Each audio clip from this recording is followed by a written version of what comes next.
Nesse vídeo eu vou apresentar qual é o seu maior inimigo.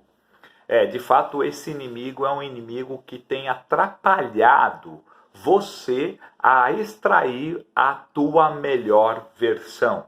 No momento que você começa a lidar com esse inimigo, você começa a obter grandes resultados. E o teu maior inimigo, a única pessoa capaz de destruir é você mesmo. Isso mesmo.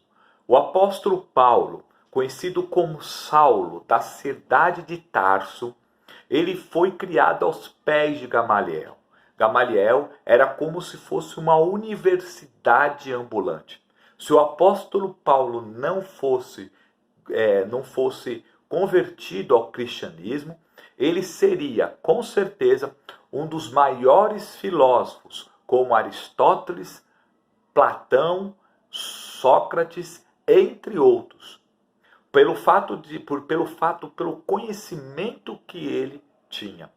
E ele escreveu em um livro registrado na Bíblia Sagrada um trecho falando sobre que todo ser humano tem dois exércitos dentro de si. Um exército do bem, um exército do mal, que guerreiam diariamente. São os nossos pensamentos. Nós temos, segundo alguns estudos, nós temos mais de 60 mil pensamentos ao dia.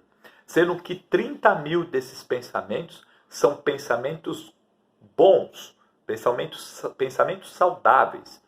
E 30 mil pensamentos são pensamentos negativos. Agora você, na tua vida, quem vai estar ganhando? Os soldados do bem ou os soldados do mal? Claro que logo quando eu fiz essa pergunta, você já veio na tua mente. Com certeza os soldados do bem. Isso é o que nós desejamos, mas nem sempre é o que ocorre. Porque vai ganhar essa luta o exército que nós alimentarmos mais. Por isso eu tenho que tomar muito cuidado com os sabotadores, com você, a sua autossabotação. O que você tem feito para impedir você. E uma das coisas que você deve eliminar são os pensamentos sabotadores. Quais são os pensamentos esses?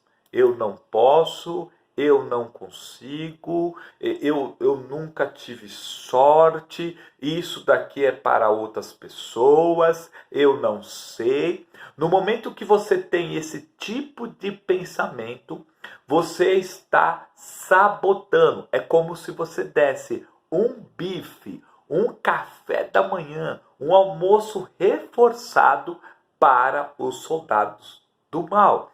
Outro item que impede também são os pensamentos limitantes. Você pode ter uma vida de possibilidades ou uma vida de limitação. E como que você alimenta a tua mente para ter uma mente limitada? Com jornais, com notícias ruins, com matérias que de fato elas deixam você mais para baixo do que para cima. Lembre-se, a nossa mente grava o que é incomum e o que é ridículo. Dificilmente a nossa mente ela grava as coisas boas, mas ela tem uma gravação muito forte de tragédia, de algo que é incomum. É só você parar e meditar o seguinte. Na semana passada, qual foi aquele alimento o que você comeu na quarta-feira? Dificilmente você vai lembrar se não for algo marcante. Agora, se eu perguntar a você, no mês passado, qual foi aquela comida que você comeu que te fez muito mal? É bem provável que nesse exato momento você sinta até o gosto da comida. Você não esqueça o momento. Por quê? Porque a nossa mente ela faz isso. A mídia já percebeu que nós gostamos e nós gravamos tragédia. Algo que é incomum fica ali na nossa mente. E por conta disso, a televisão, os meios de comunicações, eles sempre divulgam tragédias. Eles exaltam isso, e isso, sem você notar, vai criando em você pensamentos limitantes. Porque tudo que você vai fazer, você começa a pensar: ah, mas tal pessoa fez errado, ou o mundo está em crise, ou está todo mundo parado, e isso vai te dando limitações. Com isso, você cria o que nós chamamos de justificativas destrutivas. Você começa a achar que tudo que está acontecendo é normal. Note só, você tem que tomar muito cuidado com o que é comum, você não achar que isso é normal. É comum nós sabermos de pessoas que morreram atropeladas, mas isso não pode ser normal. Então é comum as pessoas hoje, elas se separarem, mas isso não pode ser normal. Algo que é comum, eu começo a considerar como normal, eu caio numa doença chamada de normose. Toda palavra que termina com ose é uma patologia. Então, quando você acha que algo que é normal se torna comum, automaticamente você cai em normose. Olha um exemplo. É comum vendedores não baterem a meta, mas isso eu, como profissional da área comercial, não posso achar que isso é normal. No momento que eu crio isso como normal, eu começo a dar justificativas destrutivas. Eu começo a colocar um teto, eu começo a ter um pensamento de limitação. Logo em seguida, eu começo a achar que tudo que acontece na minha vida é porque tem um destino, porque tem um objetivo, e eu entro no que nós chamamos da síndrome do coitadinho. Tudo que acontece comigo, eu tenho uma história para contar, é uma justificativa. Tipo, por que você não obtém o sucesso? Ah, eu vou contar para você porque eu não obtenho sucesso. Porque eu vim de uma família.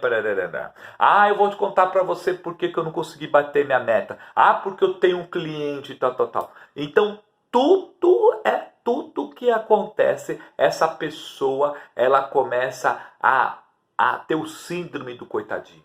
Então, note só a importância dessa matéria. Nós vimos que o maior inimigo é você. E que dentro de você há uns dois soldados, há dois exércitos. O exército do bem e o exército do mal. E que o correto é o exército do bem ganhar. Mas para muitos, quando tem pensamentos sabotadores, quando tem pensamentos de limitação, quando criam muitas justificativas e a síndrome do coitadinho, essas pessoas, sem perceber, elas dão muito ouvido aos soldados do mal. Note só uma frase do Bill Gates. É uma frase forte. Você não precisa concordar, mas você pode refletir.